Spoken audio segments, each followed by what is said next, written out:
500 কত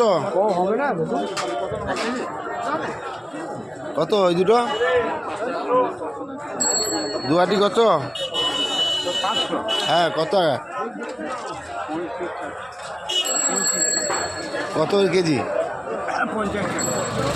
50 টাকা কেজি শাক। আর বেগুন? ভালো বেগুন 30 টাকা বেশি হয়ে যাচ্ছে না?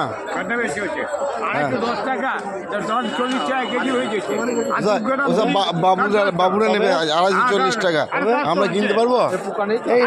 আমরা গরিব মানুষ। নোটি শাক নয় তো, না ভেজাল দিয়েছে, সাদার মধ্যে লাল ভরেছে। লাল ভরেছে কেন সাদার মধ্যে? রকম কোনটা আছে, একরকম করে থাকবে তো, দু রকম মিশানো থাকবে কেন? মিশানো নয়, তবে লালটা কোনটা এটা কোনটা? হ্যাঁ আলাদা এরা কি পনকা? এই অরিজিনাল কোনটা? ভেজাল হবে কেন? মিথ্যে কথা বলো না, মিথ্যে কথা বলো না।